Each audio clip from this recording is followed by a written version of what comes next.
نحل آیت نمبر 88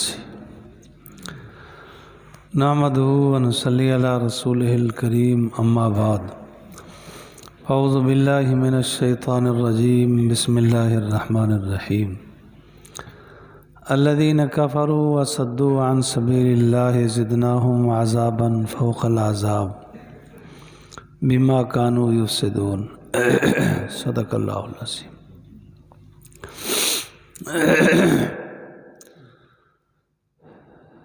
نتائج کفار۔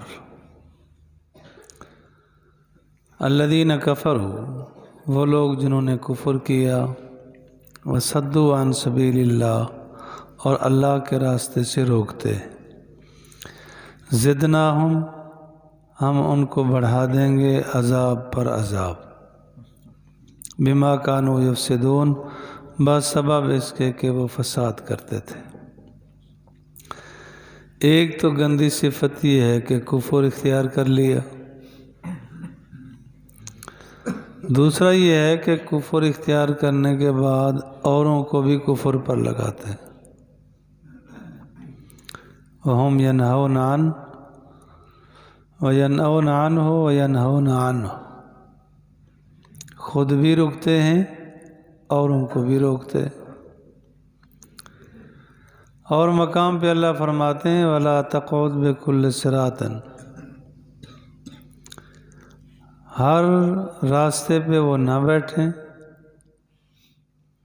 کہ اللہ کے راستے سے يَصُدُّونَ عَن سَبِيلِ اللَّهِ وَيَصُدُّونَ عَن سَبِيلِ اللَّهِ، وہ اللہ کے راستے سے روکتے۔ من آمن بِهِ، جو ایمان لایا اس سے روکتے۔ وَيَبْغُونَهَا عِوَجًا،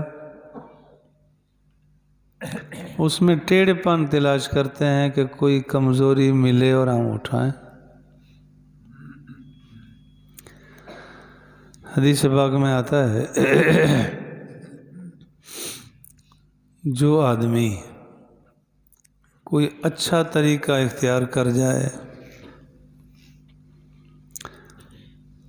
تو جتنا لوگ اس پر عمل کرتے رہیں گے اس کو بھی اجر ملے گا۔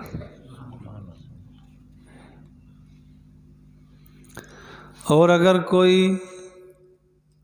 ایسا گناہ کر گیا اور گناہ پر لگا گیا تو جتنا لوگ وہ رسم اور گناہ کرتے رہیں گے اس کو بھی گناہ ہوگا۔ سب سے پہلے ناجائز قتل آدم علیہ السلام کے بیٹے قابیل نے کیا۔ اب قیامت تک جتنا ناجائز قتل ہوں گے اس کو بھی گناہ پہنچے گا۔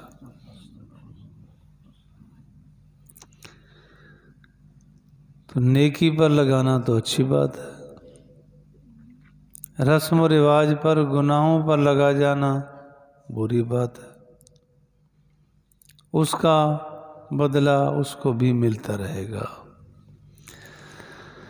تو گندی صفت تھی وہ لوگ جنہوں نے کفر کیا اور اللہ کے راستے سے روکتے، تو ان کو عذاب بڑھا چڑھا کر دیا جائے گا، اپنے کفر کا بھی اوروں کو کفر پر لگانے کا بھی۔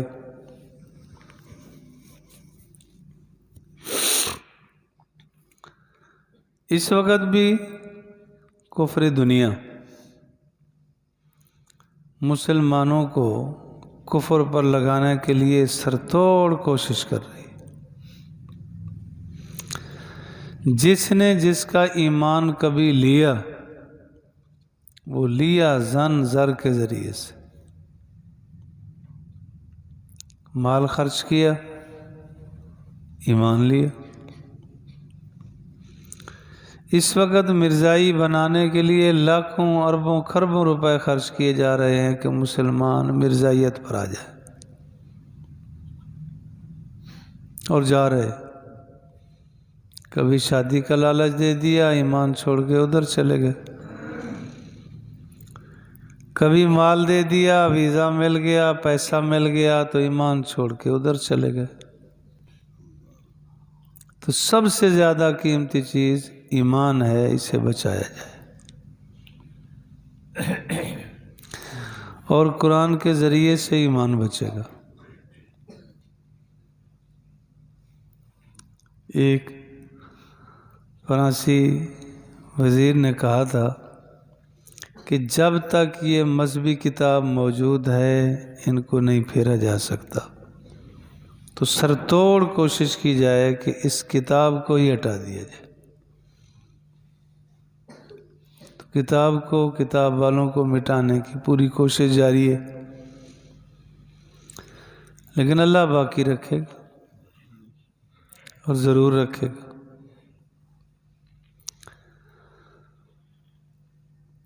وَيَوْمَ نَبْعَثُ فِي كُلِّ أُمَّةٍ،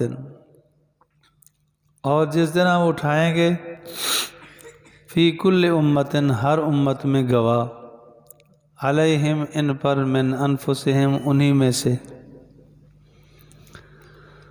انسانوں میں سے پہلے انبیاء کی امتوں کا گواہ امت محمد ہے۔ وَجِئْنَا بِكَ شَهِيدًا عَلَىٰ هَٰؤُلَاءِ، اور تجھے ان پر گواہ لائیں گے۔ حضور علیہ السلام سے یہ تصدیق کرائی جائے گی کہ آپ کی امت نے یہ کہا، ٹھیک کہا۔ تو آپ علیہ السلام فرمائیں گے بالکل میں نے پیغام پہنچایا تھا۔ وَنَزَّلْنَا عَلَيْكَ الْكِتَابَ، اور ہم نے اتارا تجھ پر کتاب کو، تِبْيَانًا، بیان کرنے کو، لِكُلِّ شَيْءٍ، ہر شے کے لیے۔ قرآن پاک کی صداقت، یہ سچا کلام ہے، سچی کتاب ہے، لا ریب فیہ، اس میں کوئی شک نہیں۔ شک کرنے والوں میں تو شک ہے۔ وَإِن كُنتُمْ فِي رَيْبٍ مِّمَّا نَزَّلْنَا عَلَىٰ عَبْدِنَا، شک کرنے والوں میں شک۔ اللہ فرماتے ہیں قرآن پاک میں وضاحت کر دی، بیان کر دیا۔ ایک تو یہ ہے کہ بیان کا معنی کہ اصول بیان کر دیے، فروعات بیان ہوتے رہیں گے۔ اور کبھی ایسا بھی ہوتا ہے کہ قرآن پاک کی تفسیر کرتا ہے، ایک جگہ اجمال ہے، دوسری جگہ اس کی تفصیل ہے۔ مثلا صراط الذین انعمت علیہم، کہ اللہ ہمیں وہ راستہ دکھا دے جن پر تو نے انعام کیا۔ دوسری جگہ اللہ تعالیٰ نے وضاحت فرما دی، انعم اللہ علیہم من النبیین والصدیقین والشہداء والصالحین، کہ جن پر انعام کیا گیا وہ نبی ہیں، صدیق ہیں، شہید ہیں، صالحین ہیں۔ وضاحت آ گئی۔ اور یہ بھی ہے کہ قرآن پاک کی آیت میں اجمال ہوتا ہے اور حدیث اس کی تفسیر کرتی ہے۔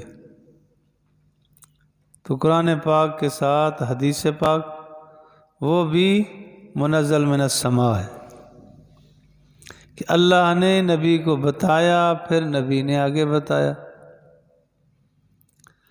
جیسے قرآن پاک کا انکار کفر ہے، اسی طرح حدیث پاک کا انکار بھی کفر ہے، نہیں مانے گا۔ امام اعظم ابو حنیفہ رحمۃ اللہ علیہ نے 4 اصول بتائے، 4 اصول ہیں۔ ایک ہے کتاب اللہ، ایک ہے سنت رسول اللہ، ایک ہے اجماع صحابہ، کہ جس پر صحابہ کا اجماع ہو گیا وہ بھی ایسے ہی یقینی اور واضح ہے جیسے قرآن پاک کی آیت، اجماع ہو گیا صحابہ۔ چوتھا اصول بتایا قیاس، جو مسئلہ قرآن حدیث میں واضح نہ ملے اس میں فقہا نے قیاس کیا ہے۔ قیاس اپنی طرف سے کچھ نہیں ہوتی، وہ مظہر ہوتا ہے، اظہار کرتا ہے کہ ایک مسئلہ پوشیدہ ہے، عام آدمی کو نہیں پتہ چلا، انہوں نے اظہار کر دی، واضح کر دیا۔ تو قرآن پاک میں کھول کھول کر بیان کر دیا، قرآن کی شکل میں، حدیث کی شکل میں، صحابہ کے اقوال کی شکل میں، تابعین اور تبع تابعین کے اقوال کی شکل میں وضاحت آ گئی۔ کچھ سمجھنا چاہے تو ٹھیک ہے، سمجھ آ جائے گا۔ قرآن پاک وہدن ہدایت ہے، ہدایت ہے، لیکن ہدایت کا فائدہ ہوگا طالب کو، جو بے طلبہ ہے اسے تو حاصل نہیں ہوگا۔ بات تو یہی ہے نا کہ جس نے مثلاً پانی بھرنا ہے، ٹوٹی کھولی تو برتن بھی تو سیدھا رکھے گا تو بھرے گا، ٹوٹی کھول دی اور برتن الٹ رکھ دیا،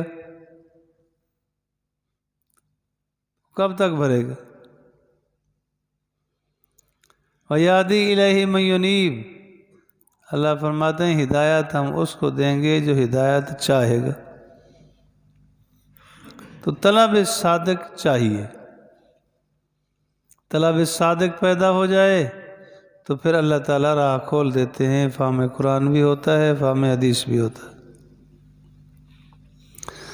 ورحمتاً، اور قرآن پاک رحمت ہے، وبشریٰ للمسلمین، اور خوشخبری ہے مسلمانوں کے لیے، ہے تو سب کے لیے کہ فائدہ اٹھائیں، لیکن چونکہ فائدہ مسلمان اٹھاتے ہیں اس وجہ سے ان کے لیے تو خوشخبری ہے، مبارکباد ہے ہی۔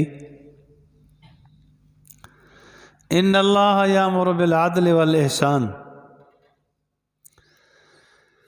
بے شک اللہ حکم کرتا ہے عدل اور احسان کا، اور ایتاء ذی القربی، اور ذی قرابت کے ساتھ عطا کرنے کا۔ یہ آیت پاک حضرت عمر ابن عبدالعزیز رحمۃ اللہ علیہ نے جمعہ کے خطبہ میں شامل فرمائی کہ جمعہ کے خطبہ میں اس آیت پاک کو پڑھا جائے۔ عبداللہ ابن مسعود رضی اللہ تعالیٰ عنہ فرماتے ہیں